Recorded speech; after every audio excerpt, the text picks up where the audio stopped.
Stress and anger mutually reinforce each other in a vicious cycle of negative emotion. In this episode, I discuss why this is and what you can do to avoid falling into this downward spiral.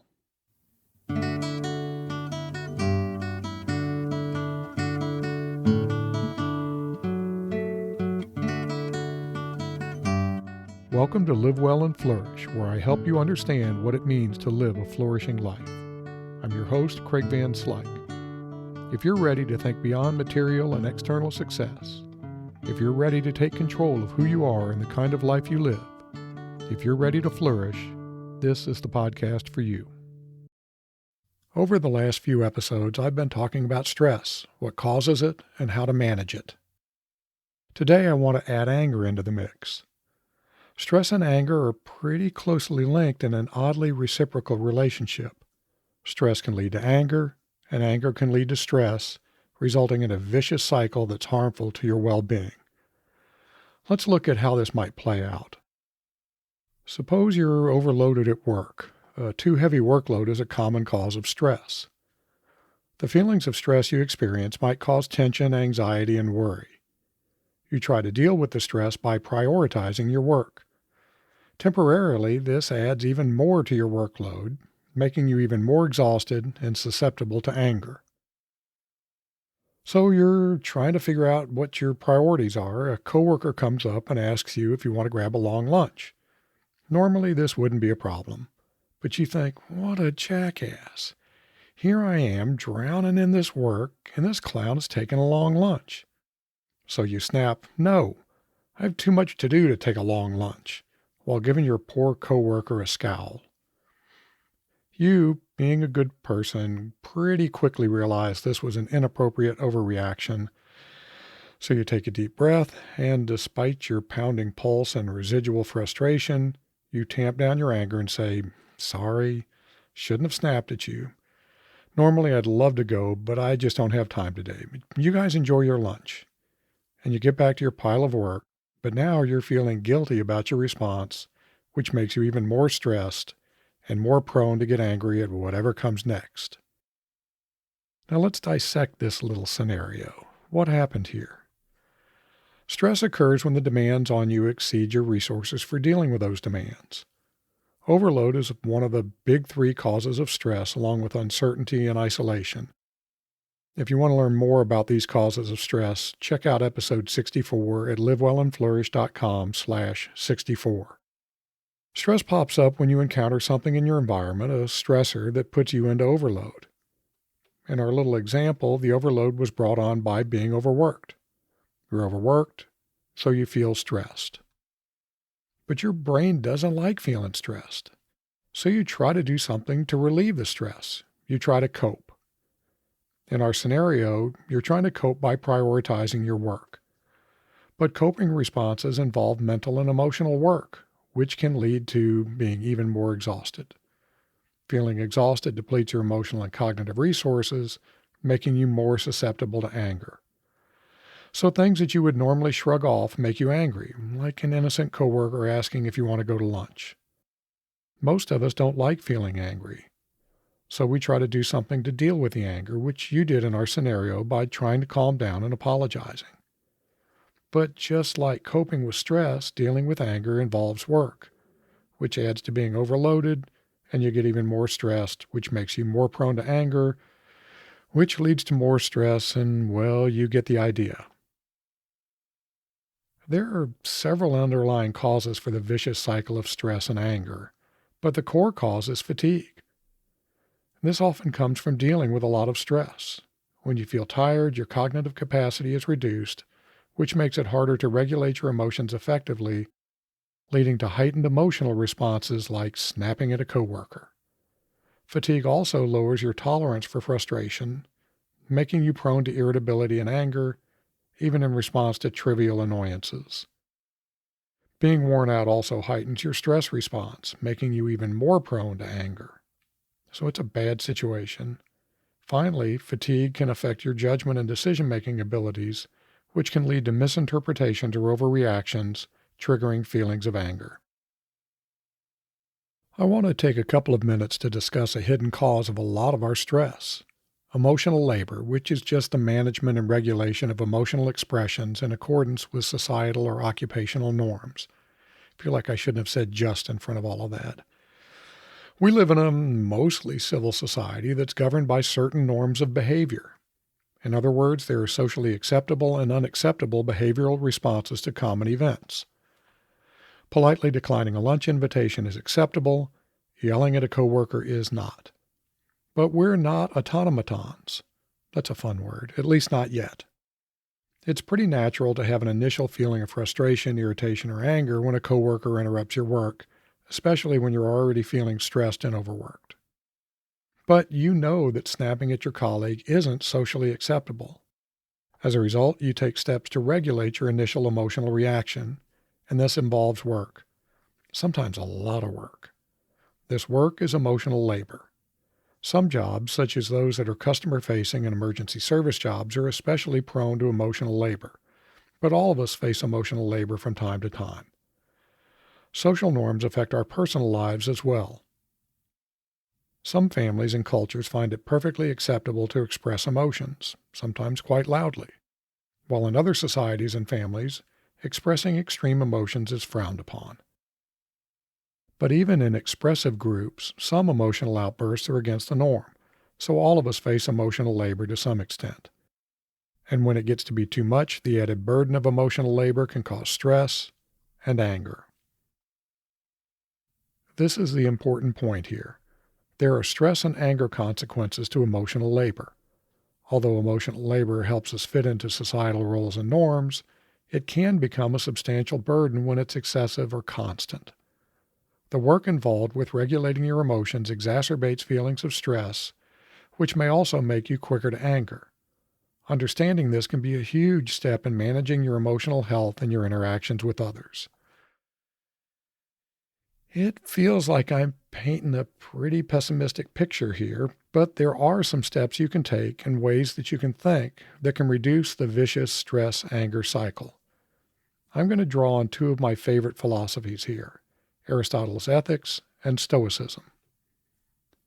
Aristotle's Ethics makes two important points that are relevant to our discussion here. The first is the idea of the golden mean, and the second is Aristotle's process of practice, habit, being, which I'll get to in just a minute. Briefly, Aristotle's golden mean is about finding the midpoint between a vice of excess and a vice of deficiency. In other words, it's finding the right balance between too much and too little of something. Keep in mind that it's not the literal midpoint, but rather finding the virtuous balance of what's appropriate in a particular situation. Regarding emotions, you need to find the right balance between excessive emotional suppression and overexpression. This is the golden mean of emotional regulation and labor. In terms of emotional labor, this balance could be achieved by allowing yourself to feel and express emotions honestly without being overwhelmed by them and without overwhelming others. Here's the key. To do this successfully, you need to understand that feeling and expressing emotions are different things. You can feel an emotion without expressing it. This is part of being an adult. You probably do this all the time without really thinking about it. But there's something really critical to understand. Every time you feel an emotion and don't express it, you experience emotional labor and its consequences. So it's important to get better at emotional labor. But how can you do this? Well, here's where we can combine Aristotle's practice, habit, being and Stoicism. Aristotle's practice, habit, being approach basically says that to make something part of who you are, part of your being, you first have to consciously and intentionally practice that thing. Over time, it becomes a habit and eventually part of your being. The critical part of this is that when something becomes habitual and part of your being, acting in accordance with that thing requires very little effort. Let me give you an example I've mentioned before on this podcast. My anger in driving. I used to be a fairly angry driver, sometimes yelling, well, not just sometimes, often yelling at other drivers with my windows rolled up. They usually had no clue. Because my anger had a big negative effect on my lovely wife, Tracy, I started practicing dialing it back significantly. This took effort, But over time and through conscious practice, I started to tamp down my anger more or less automatically. And over more time, I just became a calmer driver. Yeah, sometimes I slip and I can see Tracy rolling her eyes right now, but really it's much, much better, I swear. At first, I got a bit stressed out by controlling my anger, but these days I mostly don't think about it. I just stay calm, or at least calmer. So how did I pull off this feat? Well, I turned to Stoicism. When you're stuck in traffic, there's not much you can do about it. That's what it means to be stuck. So what's the point of getting upset? Stoicism teaches that some things are in your control and some things are not. This simple precept can be tremendously helpful in dealing with negative emotions like stress and anger. To paraphrase the Stoic philosopher Epictetus, it's not events that upset us, it's our opinion of those events. So it wasn't the traffic that stressed me out, it was my reaction to the traffic. As I've said repeatedly, you can choose not to get upset. It is within your power. But it takes practice, which brings us back to Aristotle's practice habit being method. I had to consciously and intentionally practice being a calmer driver, which led to habitually reacting more calmly and finally just being a calmer driver. Putting effort into increasing your ability to regulate your emotions and therefore reduce your stress and anger is a pretty solid investment in your emotional well-being and in the well-being of those around you. Now, it might be tempting to address emotional labor by just ignoring societal norms, but that's really not a good option. Although it's fine to challenge harmful or overly restrictive norms, a healthy well-being requires connections with others. This means that you need to balance the needs of others with your need for personal emotional well-being. This balance sometimes requires aligning your behavior with societal norms. To do otherwise runs the risk of causing distress in others and the possibility of social isolation, which is a major cause of stress. It can help to keep in mind that societal norms aren't inherently good or bad. They exist to smooth social interactions. That being said, sometimes norms cause undue emotional regulation and therefore may be unhealthy. Norms can also be unjust. In these cases, the cost of violating the norms may be worthwhile. Aristotle's golden mean can help here. The goal isn't to completely eliminate emotional labor, which isn't really possible anyway. The goal is to find the balance that allows for healthy emotional expression without causing unnecessary distress or disregarding the needs and feelings of others. So what can you do to help prevent the downward vicious cycle of stress and anger? Here are 3 things you can do this week to break the cycle. My first suggestion, and it's going to take some time to pay off, is to increase your emotional regulation abilities through conscious practice. Just like regular exercise builds your physical endurance, conscious practice can build your emotional regulation endurance. Really, it goes further than that. Through practice, you can not only make emotional regulation a habit, requiring less labor, you'll simply be a person with emotional control. My second and third suggestions offer specific practices that can help. When you face a stressful situation or feel anger creeping in, apply what we can call the plan and pause technique. Whoops, I think I got that backwards. It's the pause and plan technique. When you feel stress and anger creeping in, take a few deep breaths. Then ask yourself the following questions. What am I feeling? Why am I feeling this way? Is my reaction proportional to the situation? By doing this, you're practicing emotional regulation in the heat of the moment, allowing yourself to respond rather than react. My final suggestion is to practice mental venting. This involves recognizing and validating your emotional state rather than suppressing it or ignoring it. The trick is to mentally vent, but not dwell excessively on the emotion. You just allow yourself to feel the anger, frustration, or stress and acknowledge that it's okay to have these feelings. Mentally venting gives you the space you need to regulate your emotional response to a constructive end.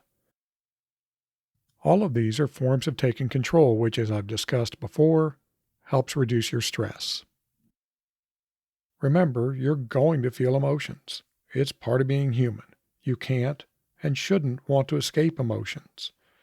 But you can and should take control of the extent to which you feel and express negative emotions.